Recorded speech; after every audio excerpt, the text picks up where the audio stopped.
Salut tout le monde, c'est le Point F1 et aujourd'hui on se retrouve pour une nouvelle vidéo que je ne pensais pas faire si tôt car aujourd'hui on parle de la Silly Season 2024.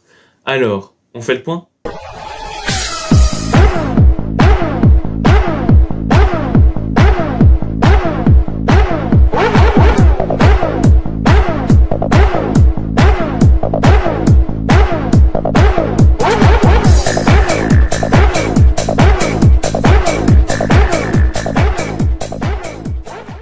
Oui, je sais, la Silly Season cette année, elle a 6 mois d'avance car d'habitude on l'a plutôt vers la pause d'août.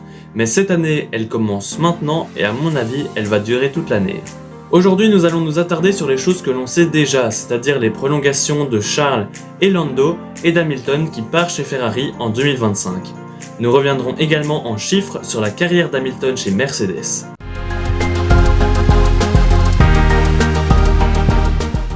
Le 25 janvier, c'est Charles Leclerc qui a ouvert la Silly Season en prolongeant son contrat avec Ferrari au-delà de 2024. Les détails exacts de la durée de son nouveau contrat restent inconnus, mais les rumeurs prévoient une prolongation jusqu'en 2029, assortie d'un salaire annuel de 50 millions. La rapidité de re-signature a pu surprendre, mais il est probable que des clauses de performance lui offrent la possibilité de quitter Ferrari en cas de performance décevante de la voiture.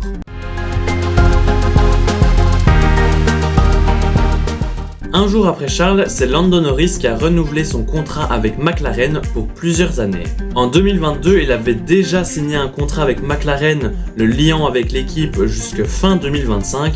Il n'était donc pas dans la liste des pilotes arrivant en fin de contrat cette année. Malgré cela, il a choisi de prolonger au-delà de 2025 avec McLaren. Tout comme dans le cas de Charles, il est probable que des clauses de performance soient incluses dans son contrat. En ce qui concerne Oscar Piastri, sa position semble sûre, car son contrat n'arrive pas à échéance cette année.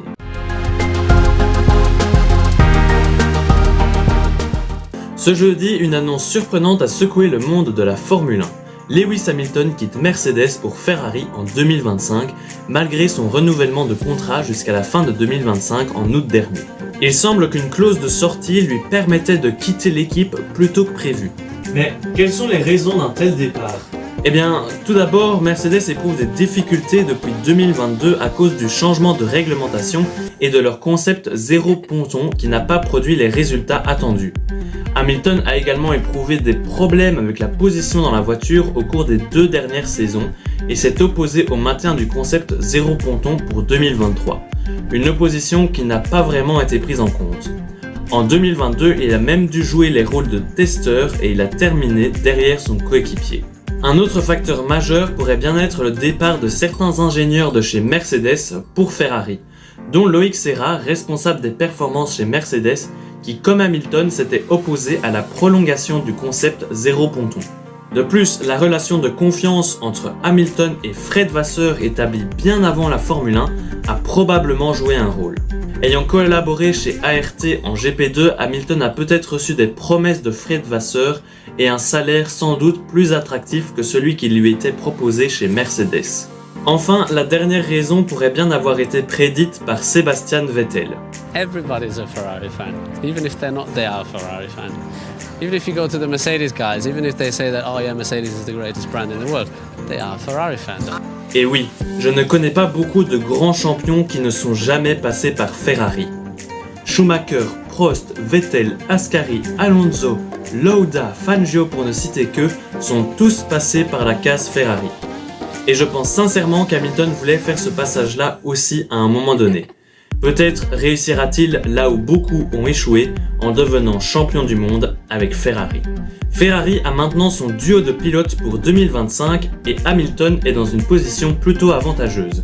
Si la W15 performe bien, il quittera Mercedes sur une note positive, sinon il n'aura pas à attendre 2 ans pour quitter le navire.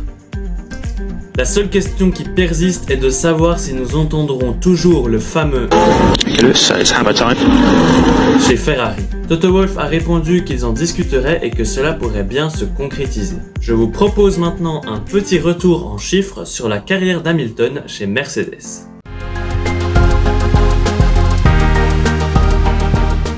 Chez Mercedes, Lewis a remporté 6 titres pilotes et 8 titres constructeurs consécutifs. Il a remporté 82 Grands Prix, signé 78 pôles, marqué 3726,5 points, est monté sur la boîte à 148 reprises et est arrivé dans les points 707 fois sur les 222 Grands Prix disputés avec Mercedes, ce qui lui fait une note de 93% d'arrivée dans les points. Plutôt beau bulletin, vous ne trouvez pas? Il a également battu de nombreux records, les plus importants étant le nombre de podiums, le nombre de victoires, le nombre de pôles et le nombre de tours en tête d'un Grand Prix. Sans oublier le fait qu'il a égalé Michael Schumacher avec 7 titres mondiaux. Voilà, c'est la fin de cette vidéo, j'espère qu'elle vous aura plu. Si c'est le cas, lâchez un pouce bleu, abonnez-vous. Vous n'êtes que 15% à regarder les vidéos et à être abonné, donc allez hop hop hop, on se dépêche, on va vite s'abonner. Ou sinon, vous avez l'Insta et Twitch dans la description et ici en haut à gauche, n'hésitez surtout pas à aller y faire un tour. Nous, on se retrouve très bientôt pour de nouvelles vidéos. D'ici là, portez-vous bien. À la prochaine. Au revoir.